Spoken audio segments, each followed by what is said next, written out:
haere mai, and welcome to Cult Chat, the podcast where we talk about coercion, control, and all things cultish. I'm Dr. Caroline Ansley. I'm a medical doctor. As a child, I lived at the Centrepoint community, a notorious cult in New Zealand, and now I run a website that advocates for the former children of the community. I'm Liz Gregory, and I run the Glory of Our Leavers Support Trust, and I'm privileged to walk alongside people after leaving this group as they embark on their new lives. And I'm Lindy Jacob. I'm a former member of the Exclusive Brethren, and I'm part of the Olive Leaf Network, a new initiative in Aotearoa to support leavers of high-demand religious groups. Come with us as we unpack the cult playbook. We'll be talking to experts and leavers of coercively controlling groups, and we will call for Kiwis to cult-proof their lives. Come with us as we traverse the cultiverse.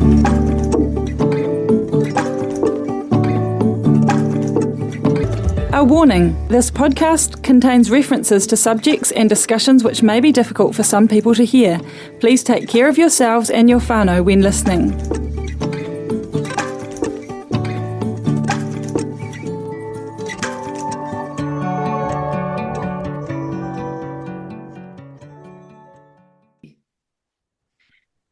Hello, welcome to Cult Chat. It's just me, Caroline, Kaz, here today with Lindy, and we're doing things a little bit differently today because Liz is not with us. She's elsewhere, and she's got a special guest star with her. She'll join the chat later on in this conversation after we've been going for a little while, after me and Lindy have been going. She's going to come back in with a conversation with Janja Lalich, which is very exciting that we get to cult chat with such a experienced expert in the field. So how are you today, Lindy? Oh yeah, I'm all right. I am a wee bit tired because we're recording this in the evening, as you can see from the sky behind me out my window.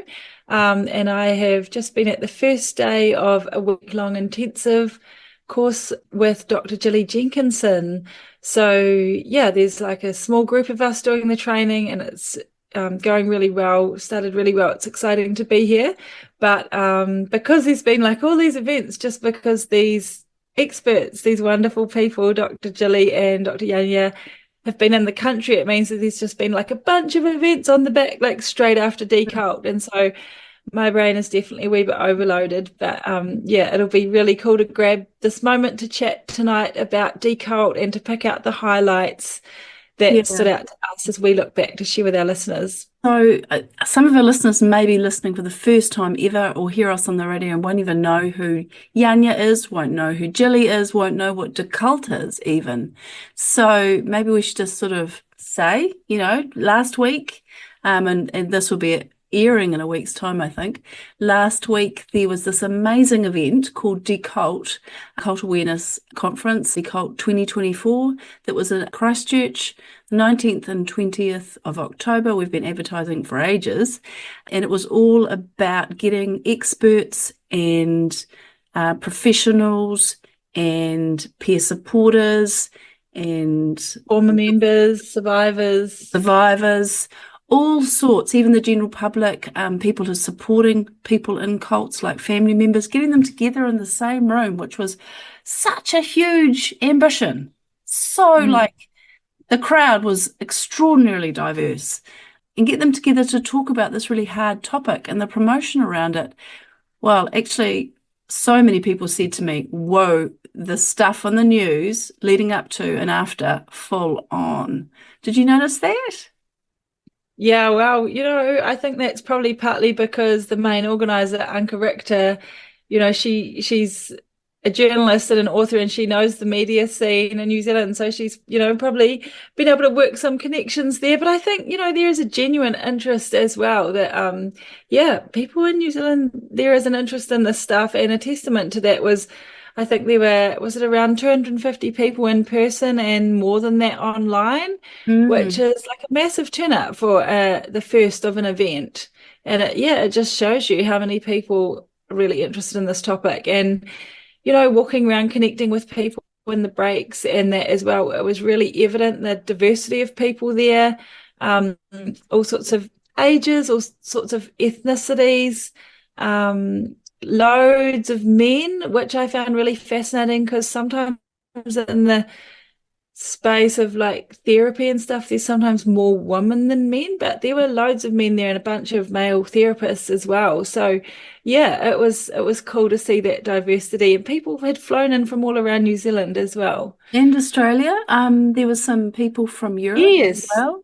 Yeah, Yeah, lots of I was Australia. I was really surprised at that. I thought, oh, well, just little old New Zealand. But, like actually, that's the thing about this. It wasn't just the first time in New Zealand or even Australasia, but it was the first of its kind really internationally, I think. Like, I don't think there's been anything like it. There's been the regular annual International Cultic Studies Association conferences, which are really appalling, largely of academics, which is quite a different. I went to that one in July, as I've mentioned before. It felt so different. So different. This Wow. was, yeah, it was just very different experience. And I think, Oh, why? What made it different, Kaz? Tell me. um, well, I mean, you're trying to appeal to the general public as well, and often Right. to So it wasn't all survivors. like academic-y and researchy and ivory No, towerish. no, and also the fact is that we don't have that population of academics in New Zealand. We've got some people doing, in the religious studies area, as you know more about than I do, but we don't have a group of people doing research. And I think the conference really revealed, well, two things: one, which is sad, and one, which is exciting, that there's not really any research happening in New Zealand, but Yeah. interest in research was really huge, like Yeah. thing that was quite cool for me, leading up to the conference, I had some opportunity to spend some time with Dr. Janja Lalich, who's one of the, well, preeminent sociologists in the world, in Yeah. this topic of cult, understanding cults and Mm. describing, she's written a number of books and she's come up with a model about cults called the bounded choice model. But I spent quite a bit of time with her, and which I found quite special and a real privilege. And Mm. she was very encouraging of me to poke my toe into the water of research. And at the conference, she kept on coming up to me and she said, I've told someone else that they need to come and talk to you, Caroline, about doing research. And I don't know how many people she told, but she told me at least, I don't know, 15 or 20 times over the conference that she'd sent people my way. So, Oh, how funny. so that's both cool and slightly concerning. I Yeah, hope it's they quite find me funny. these people who want to start to do some research. So that's exciting that this massive gap may be on its way to being, starting to be filled. So yeah, I think that's probably a highlight for me, the gathering of people who all have, for me, the professional space was so important. People often came up to me and they would just sort of want to sort of have a wee yarn, and they were from all sorts of different contexts. Some people were working directly with in cult kind of contexts with leavers or people in groups. Others were, just embarking on a master's or a PhD, already had one, but were willing to do some more research. So it was just, yeah, those were the people I enjoyed really, really connecting with. Some thoughts from you? Oh, yeah. I mean, like, the overall reflection was, yeah, definitely two words spring to mind. One is that it was, yeah, definitely done really professionally. Yeah, the program was well organized, things were well communicated, and yeah, really interesting variety of speakers and sessions, which we'll delve into more soon. But I think, yeah, the other thing that was achieved was it did feel quite personal and warm and safe, which, Mm. yeah, like I haven't been to ICSA and I'm sure it is incredible there. But it sounds like it's maybe possibly feels a bit less personal somehow or something. Maybe if it's a bit more researchy or theoretical or whatever, whereas this, there are a lot of former members sharing stories, and a lot of kind of, I guess, just the way the program was designed, and in the beautiful Tūranga Library in Christchurch, it's very light and airy, and people could like move around. And we had catered lunches and morning and afternoon tea there, so people could really had a lot of time and space to connect with each other. And yeah, it did, even though, massive topics were being discussed, quite controversial things at times, or like full-on ideologies or religious groups, and very traumatic topics discussed. It was always, handled very carefully. There was like a kind of safe counselling room that you could go off and chill out in if you needed somebody to talk to. So yeah, that was really cool as well, that it did feel safe, which is quite a thing to pull off when you genuinely have got really diverse backgrounds and ideologies and religious beliefs, spiritual beliefs in the audience. Well, there was security there, and there definitely have been a lot of thought gone into what happens if, a group decides to protest outside, or if there are plants in the audience from people who wanted to stir up trouble. And so that was very well thought through, and I think, navigated well, actually. There were the odd comment from the audience that needed a bit of redirecting, but again, was handled safely and professionally. And I think that I would like there to have been more people there who I knew were from Centrepoint, because that's the group that really is dear to my heart. And maybe there were some people I didn't know and they just didn't highlight themselves to me. But I think that there was a real concern about just gathering with others as a survivor. And I'm sure that there's lots of people in lots of groups feeling the same way about like the threat associated with bringing such raw content in yourself into a potentially volatile context. But I would say that it just didn't eventuate, and I kind of sat there going, I wish more people from Centrepoint had been here to learn, because they would have found it a very positive and healing space, actually. And just sort of like, I'll jump to one of my thoughts is that just to make it about me, I did a talk on the second day about the health impacts in cults. And the thing that sort of struck me, well, first of all, I thought it was important. I go on about it a bit here, but it was untested for me as to really whether it was important to other people.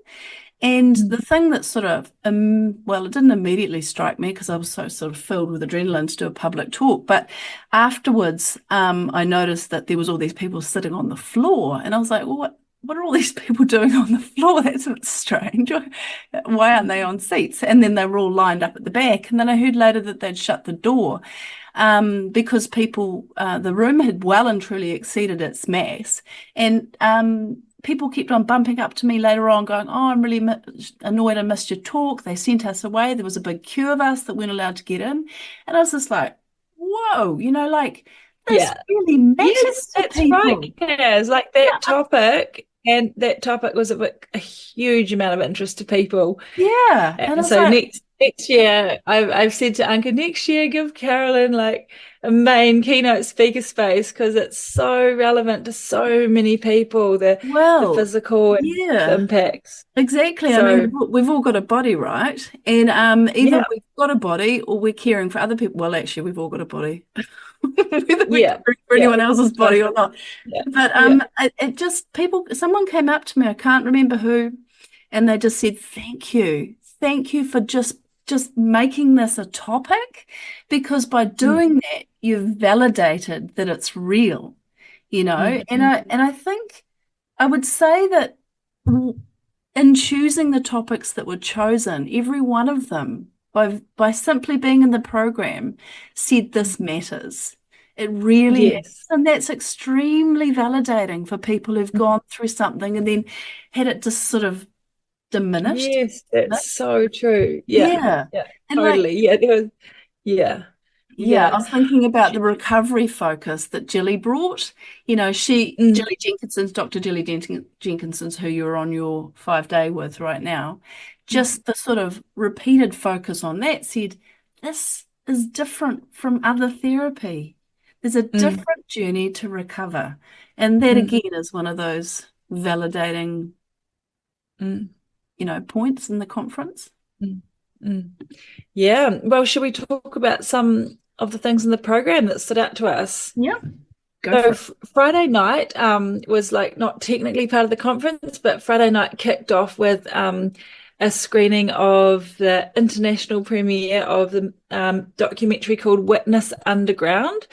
So you can Google that if you want to follow it up. But a very powerful movie by Scott Homan on the journey of people leaving the Jehovah's Witness church and their experience of like the strict mandated shunning or Mm. excommunication and the way that kind of divides marriages and families and but kind of cleverly told through the experience of a bunch of them who were musicians who used to play together and kind of the use of their music as a kind of an escape from the religion, but then also just like a bit of a muse as well as a powerful.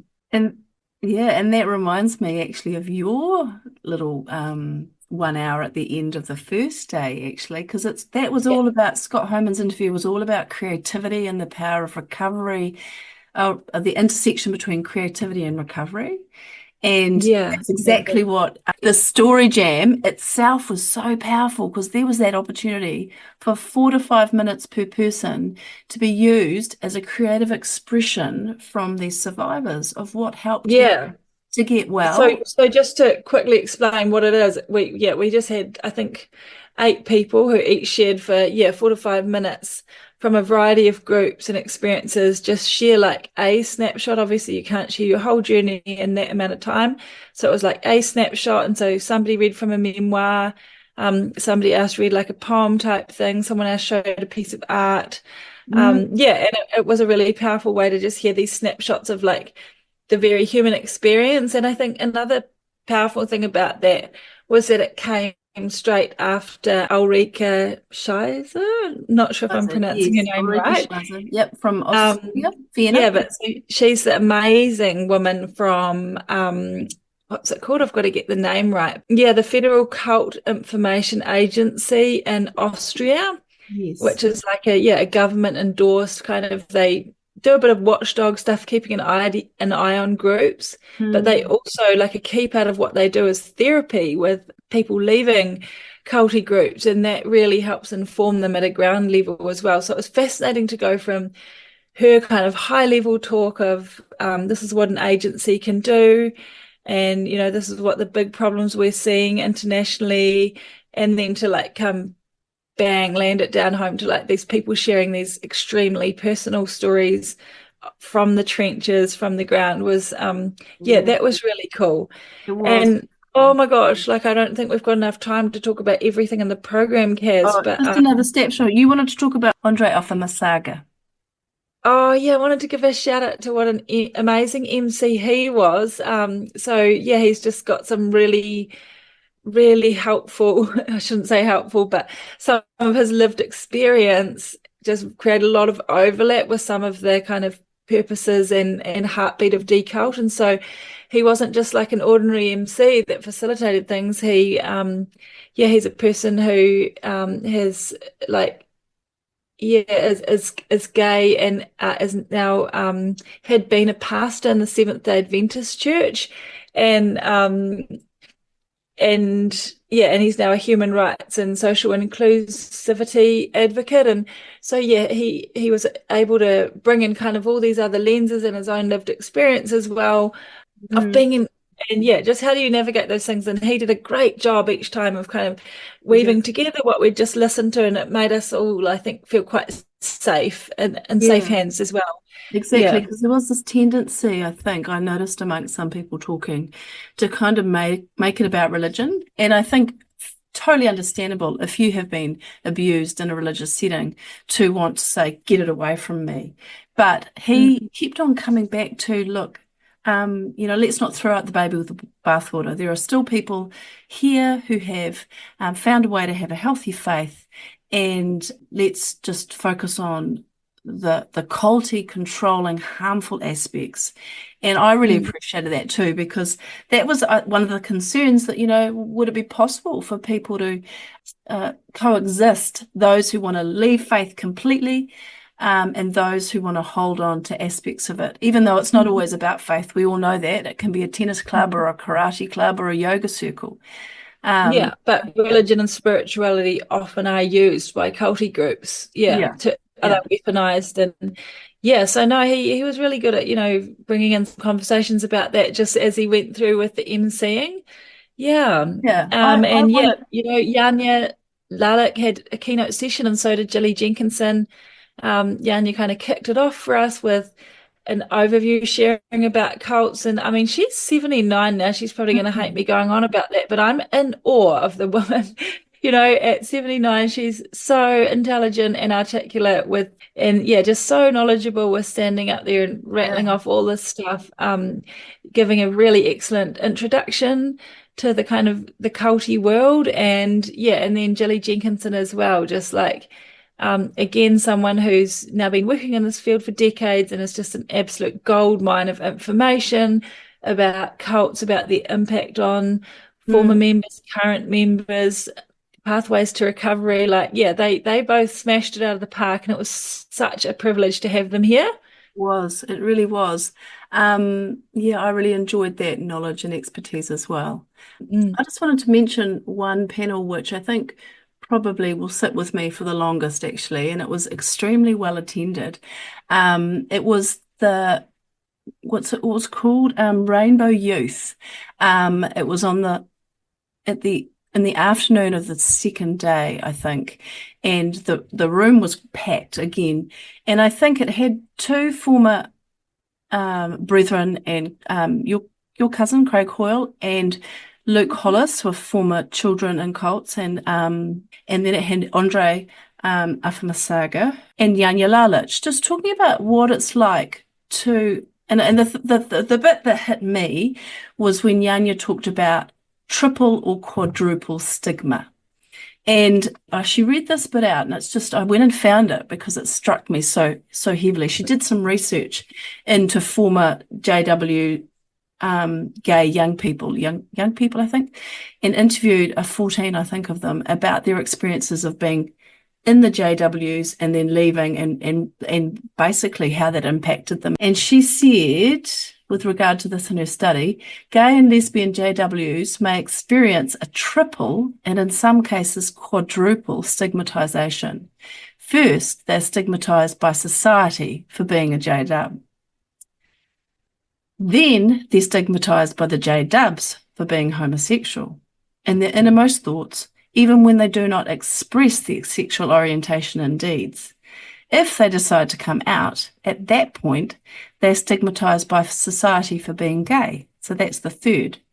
And then fourthly, stigmatized once more by the JWs for sinning and either walking away, formally dissociating, or being disfellowshipped.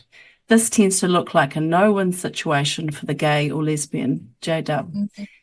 Yeah, and I found the whole panel extremely moving and heartbreaking, really, because of the high rates of suicide amongst this population of people. And I think the fact is the conference cared about it. There were so many people in the room, and there were tears, and yeah, it was really moving. So it's just sort of reminds me how, there are groups that are particularly marginalized. Also, there was lots of talk with hands up in different sessions about disabled people and neurodiverse people, because they are also particularly mistreated in cults as well. So yeah. Mm-mm. Yeah. Yeah, and I went to a bunch of other amazing sessions that we're not going to have time to go into them all. But by the way, you can still go online and I think order recordings of a bunch of the talks. So really encourage our listeners to do that because man, yeah, the talks were incredible. Yeah, I went to fascinating talks by a former member of Xinjiang. And in particular, I found it super shocking their recruitment practices, just like that.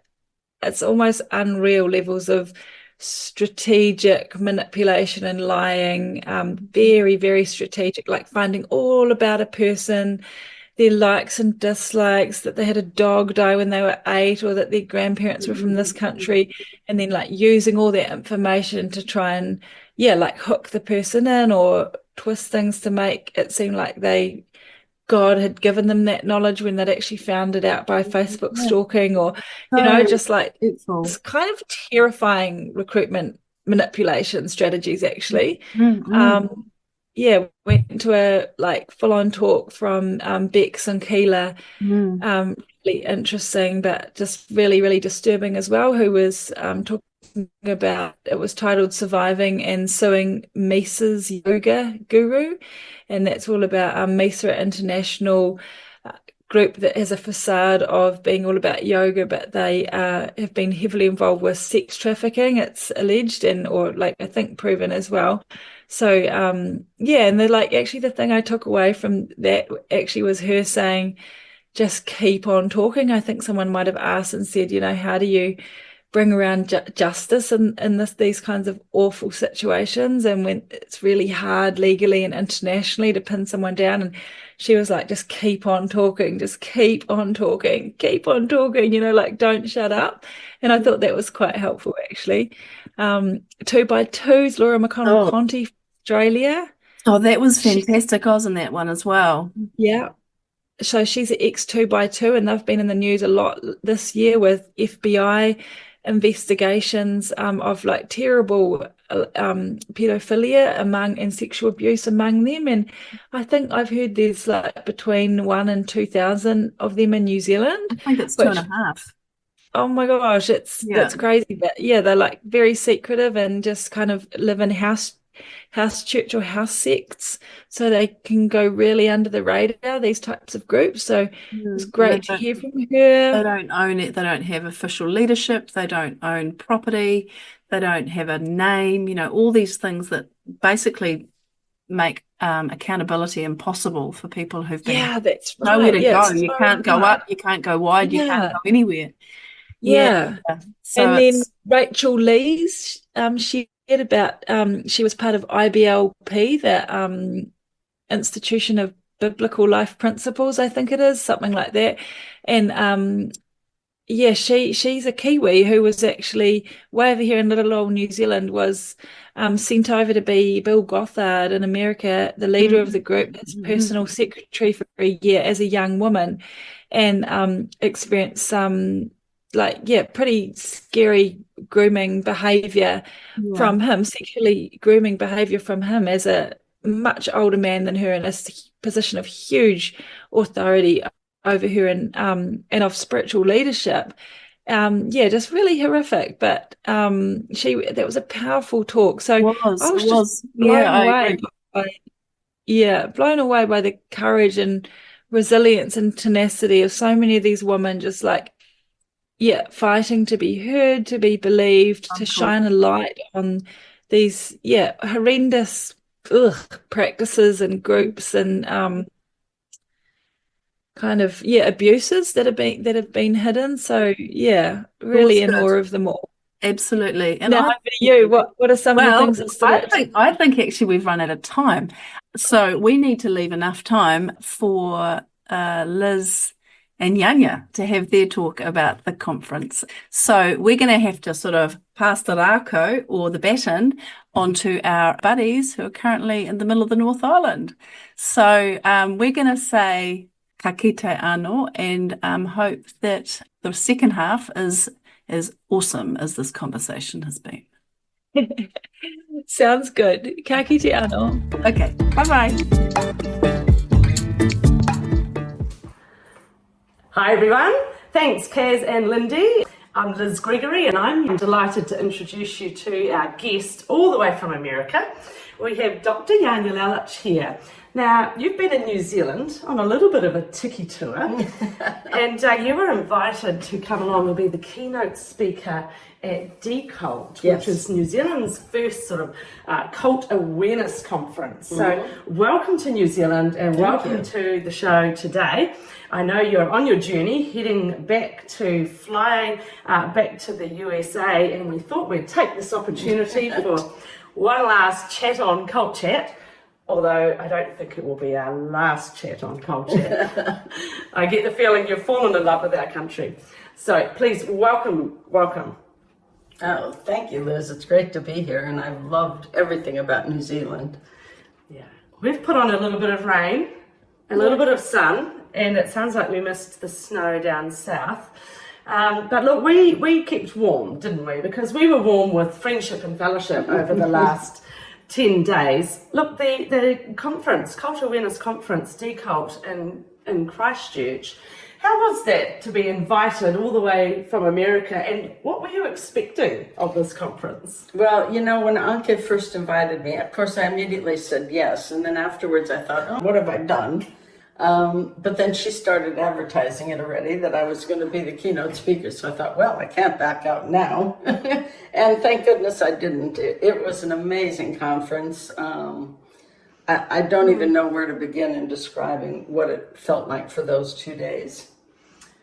So let's think about the conference. It was a variety of panels and individual speakers, some experts, cult survivors, and there were various streams that you could attend. There were more than 200 people in person, but then there were people joining in virtually. And it really was a collaboration to highlight cultic activity, I guess particularly in our country too. Do you find, like in America, that people just say, "What? We've got cults here"?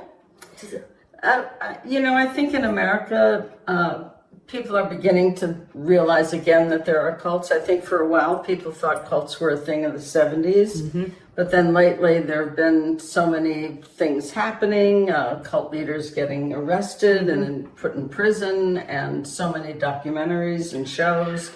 So I think there is a greater awareness in America, at least. I don't know about here, but I think after this, there certainly must be a greater awareness.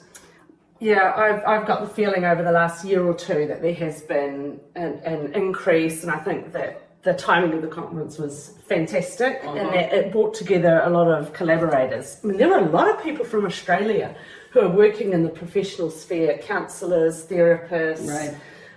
Even survivors, and so that says to me that they are looking for support and a group of people who understand this very unique sphere. I think something that hit me at the conference, and it will have hit you too, is it doesn't matter which part of the world you go to, cults use the same MO. Yes. They operate in the same way. It doesn't matter what the culture, language, belief system is. Can you talk to me about why that is? Why are there these similarities even though they may appear different? Well, because what cults are doing, basically they're using basic social psychological techniques and mechanisms that we're all aware of, that we've all experienced throughout our lives, only they package it in a way that ends up being coercive and controlling. But it's not anything unusual. So, a cult can be anywhere in the world. If they qualify as a cult, they're going to show these same characteristics.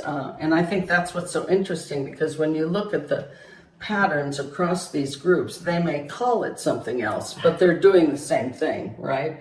So, Yes. and it was interesting for me to meet so many people. Well, first of all, just to meet so many people that I've communicated with over the years, either by Zoom or through podcasts, whatever, and to finally meet in person, like yourself and Anke and Liz, and you're Liz, sorry. Today I think I'm Liz today. I think you mean Lindy or Kaz. Yes, exactly. Sorry.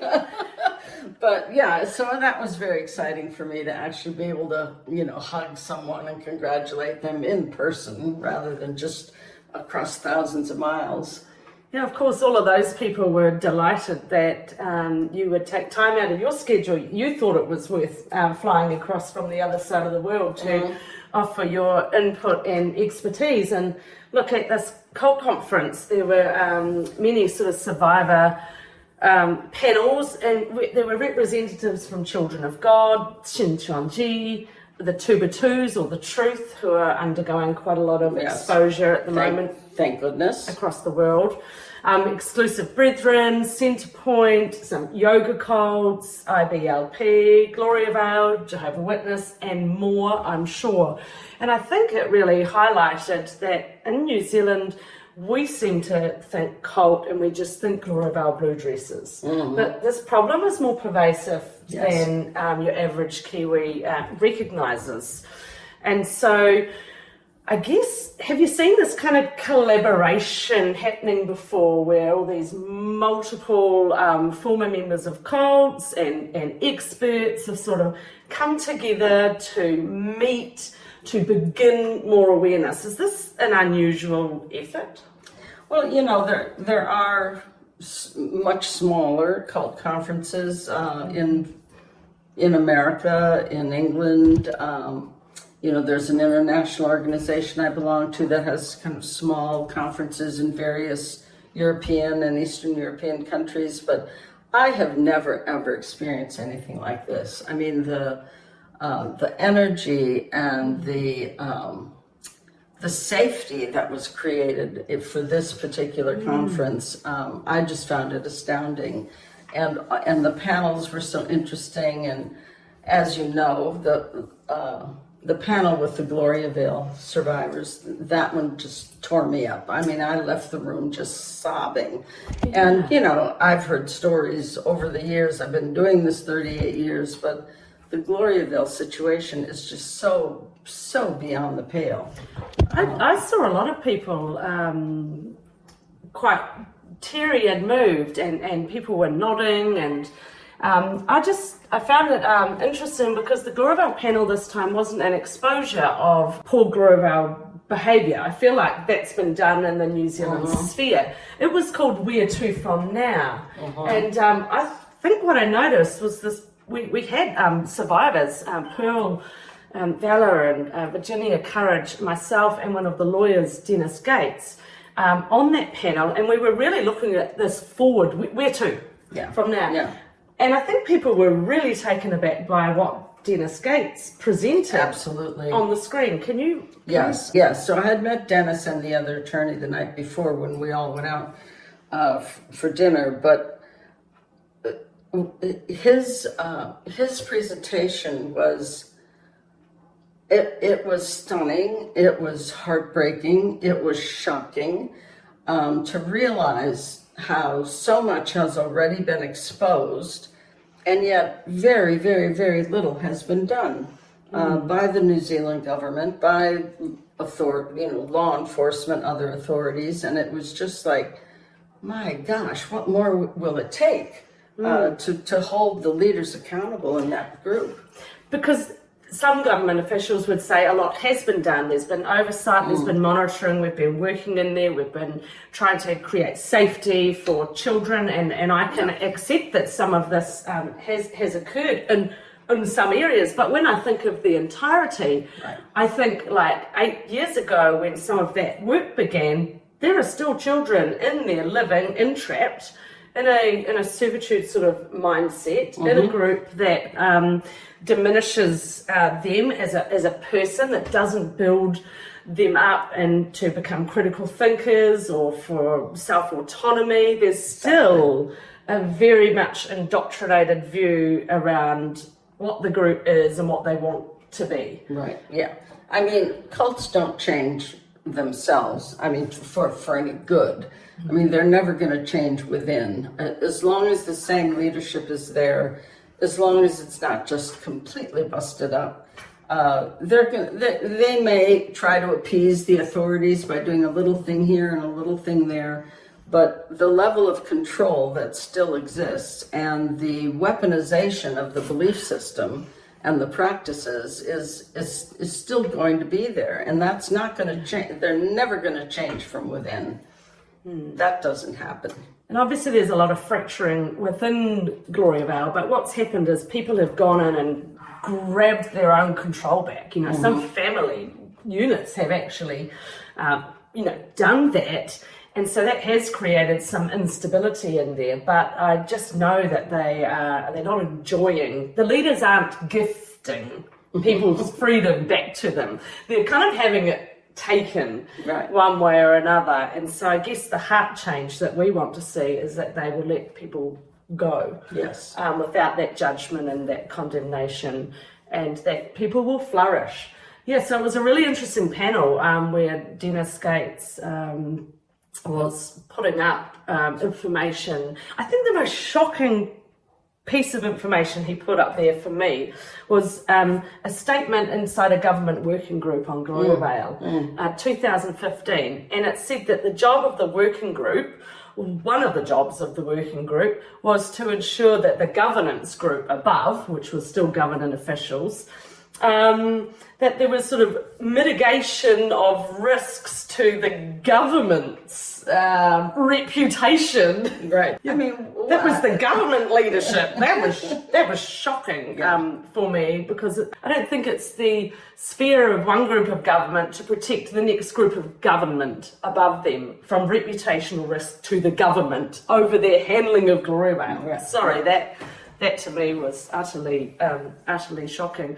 But obviously, Gloria Vale is just it's a good example of cult and cultic activity and government intervention, because it is a bit more of a closed sort of system. It has boundaries around it, whereas some of these other cultic groups are a bit more pervasive out in society. What chance do these groups ever have of being brought to account? Well, I mean, I don't know exactly what the laws are here in New Zealand, but I know in America, the only way we've been able to hold any cult or cult leaders accountable is when there has been clear evidence of some type of crimes. And you can go to the authorities with your binder full of evidence and say, look, there is sex trafficking, there is labor trafficking, there is abuse of children, whatever it might be.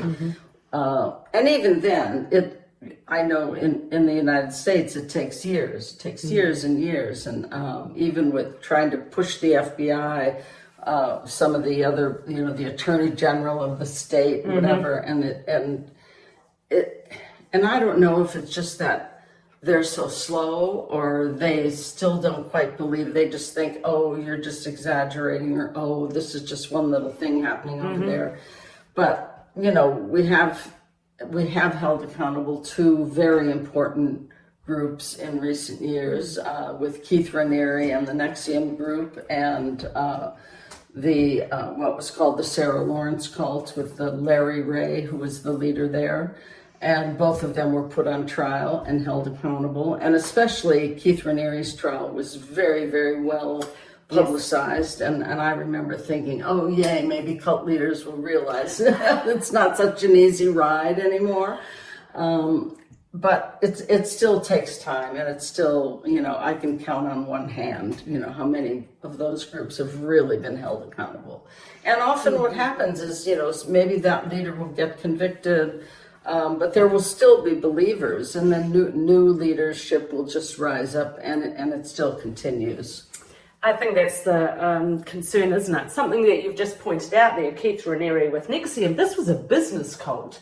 And so can we talk about that concept of, we had that at the Decult conference, there was a range of cults. Yes. You've got your ones based in sort of, religious groups, whether it be more your fundamentalist Christian or your other spiritual groups, yoga, then you've got businesses.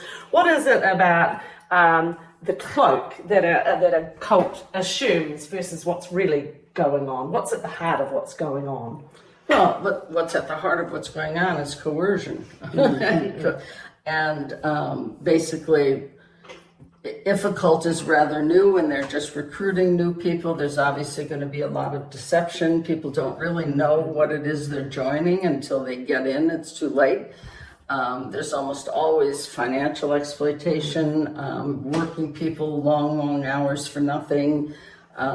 And so today we do have every imaginable type of cult. I mean, it's in the wellness industry, it's in the business world with these leadership training programs or management programs. There's, it's unimaginable, the types of cults. And one of my favorite sayings is, if you believe in if you love chocolate chip cookies, I will find you a chocolate chip cookie cult. Because today there is just such a wide range. And so it's, I think it's important to realize that these dynamics can happen in any type of group or setting, right? It really depends on having a leader who is more than likely a narcissist, is abusive, is into power. It's either money, sex, and power, or a combination of those three. And we've seen it over and over and over again. So when you came to the Decult conference, there were things we needed to do. We needed to give our name and be ticked off a list because we'd signed up. We got given wristbands. I mean, that could have felt like a branding. There was a timetable. And at the end of your keynote address, there was some chance for question time. And a man stood up and said to you, look, we have an event here. This could be, some people might suggest this is culty. He did suggest it was culty. So there are things here happening, and so he was really asking that question. Can you tell me the difference between like a meeting like this and a cult? Like what is... Well, as I said in my answer, once again, what happens in cults is everyday normal influence techniques, control techniques that we experience throughout our lives, only it's packaged in a certain way. So yes, we're all there together, we're all kind of communing with each other, we're all agreeing to the same thing. But if you wanted to leave and go outside and have a cigarette or go get a coffee, no one was going to stop you, right? Or if you were underage, no one was going to take advantage of you sexually. If you wanted to leave and never come back, you weren't going to be shunned and never spoken to again. So it's important to understand that these everyday techniques are taken to the extreme in these cultic environments. So yes, of course, you can have gatherings of people, which for some, it may be very triggering. It's like, oh gosh, that reminds me of when I was in my cult, which I said at the time, when in my group, we sat around in circles and criticized each other. And the first conference I went to where I saw people sitting in a circle, I was like, oh my God, I'm not going in that room. So there may be these triggering effects that happen, but that doesn't mean that this is an actual cult getting created here. Great, and I think that's the key, isn't it? But something I really appreciated about the conference was that it wasn't anti any particular stance. It wasn't an anti-religious conference. No. It wasn't an anti-wellness cult, conference. It was anti-coercive control. Exactly. It was anti those groups that really reach inside people and steal the inner you, squash it around, smash it, beat it up, fire it out, and then they pump in their indoctrination of their group over a program. Right. And by the time you leave these groups, you really are a former shell of yourself. Yeah, exactly. And then you need to spit all that up. And that takes time. And that takes time. So this was a conference really that had this focus on recovery, because a lot of cult, say, movies that we've been watching and podcasts we listen to, a lot of them are sort of survivor stories, and sometimes the media, it can be sensationalized. It can be that, but really the key is understand how cults operate, understand how people recover. Right. And so it was really exciting to have some people with, recovery expertise. And that's one of the things I found really unique about this conference was the positive atmosphere. Even though we were hearing such horrific stories and there were tears and people talking about things that, that sometimes are incomprehensible, yet the vibe in the room, if I may use that word, was so positive and healing and comforting in a way. And I didn't experience or witness any tension, any, somebody really challenging or confronting someone or separating in some way. It was really an amazing experience. Yeah, I agree. I felt it had a beautiful heart, and there were just pockets of people sitting around, and you could just see the intense discussions as people are either grappling with things that have happened to them, or the likes of me. I was looking to collaborate with others who are looking to continue advocacy in this area and in the Gloria Vale area, and it was just an opportunity to for others to meet us as well. So much wonderful feedback, and we're very really touched by it that many people are listening to Cult Chat podcasts. And one thing I observed, which I don't know if this is appropriate to say, but I was really struck at how many men were there. When I first stood up at the podium and looked out at the audience, I was like, wow, look at all the men in this room. And the number of men on the various panels. Yes. And to me, you know, in the years that I've been doing this, it's really so quite rare. Like when I've done courses, when I've done support groups, you have maybe one or two men. You're lucky if there's one or two men. Because I think still in our society, no matter what advances the various women's movements have made, men are still raised to kind of not deal with their emotions, not reflect, not self-reflect. So it was really quite wonderful to see that at the conference, and to see all those men talking about their experiences, and you know, they're human beings as well. Yeah, you're right. I hadn't thought about that, but that was a very even, a lot. Look, it had a mix of people, didn't it? There were social workers, counsellors, just people supporting. There were former members, and I think about some of those former members. They're flown even from across the country or other countries to come here, and it must be so validating to come, you know, former cult member yourself, to come into a space where other people are like, oh yeah, I've experienced that. Right. Yeah. Because I think the picture of it can be this a very doom and gloom, like we've spoken about. But I think there's hope. There has to be hope for people who've experienced this moving forward. So do you think conferences are helpful generally? Oh, I do think they are. I think that not only is there a chance for people to network, meet each other, support each other, find ways that, you know, people can work together in their various fields. And I do think it helps raise awareness. I mean, there was quite a lot of media, both television, newspapers. I was quite impressed. I mean, I guess that was Anke's influence, but, you know, and so I actually, afterwards, I was in a store and I had my button on, the Decult button, and the woman who was helping me in the store said, oh, did you go to that? And I said, well, yes, by the way, I happen to be the keynote speaker. And she said, oh, I read about you in the newspaper. And she knew everything about me from that article. And, you know, I would be standing in front of the hotel because, unfortunately, I'm a smoker. And, of course, people, again, everybody I talked to, they heard about the conference. They knew about it. They were interested to hear more. And that was quite exciting. Yeah, there's definitely an interest, I think, in New Zealand. Probably groups like Centrepoint and Gloriavale have gripped people's hearts. I think they all know there's something wrong. There's something wrong with these kind of groups that destroy people. And your average Kiwi on the street, I think, really wants to know how they can help. We get a lot of people emailing. I want to help. How can I help? Now, it's quite difficult to just plop yourself in a former cultist life, but actually there are ex-cultists all around us. Sometimes it's just building trust with people and hearing their stories, I guess.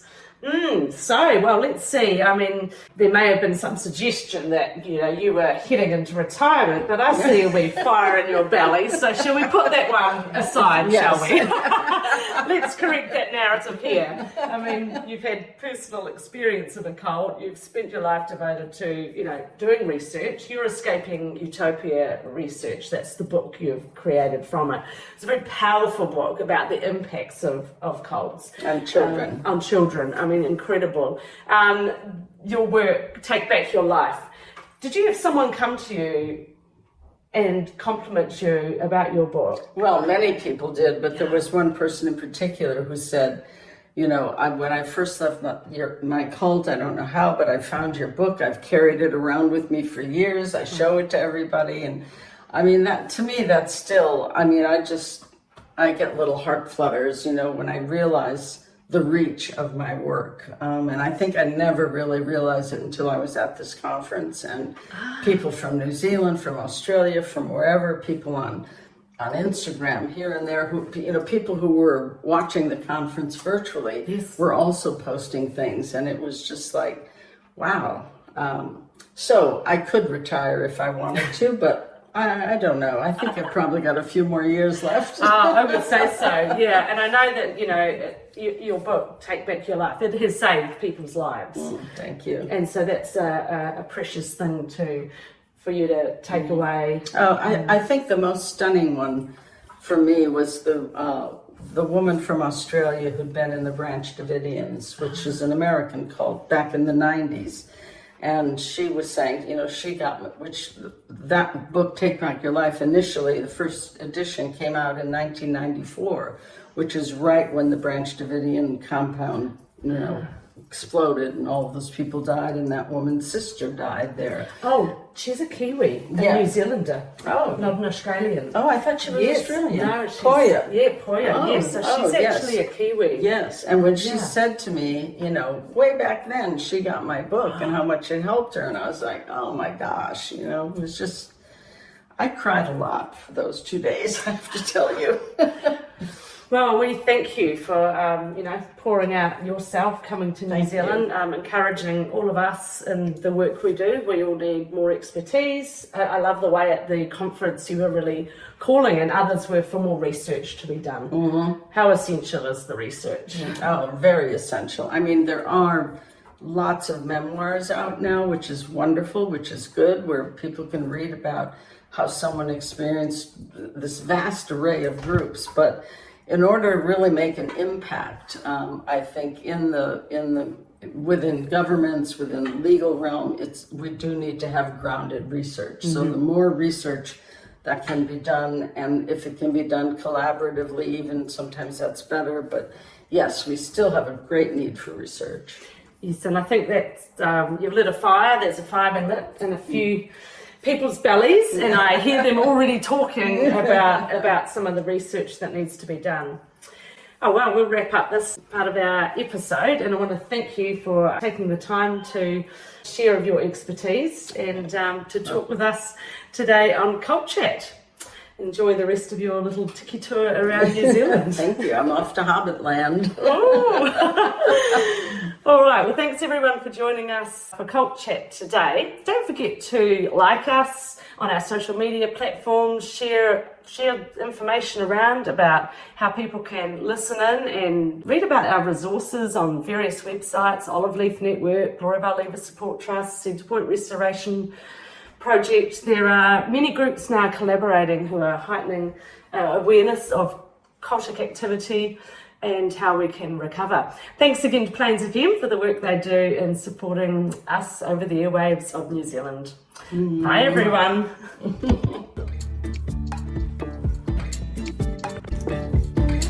If anything in today's episode was difficult or upsetting for you and you would like to talk to somebody, we encourage our New Zealand listeners to free call or text 1737 for support from a trained counsellor. Or you might like to visit the resources section of the Olive Leaf Network website, where you can find a range of organisations and resources that might be able to support you. We would also like to remind you that the views and thoughts and opinions that have been expressed in this program are the speakers alone, and Cult Chat does not necessarily endorse or share them.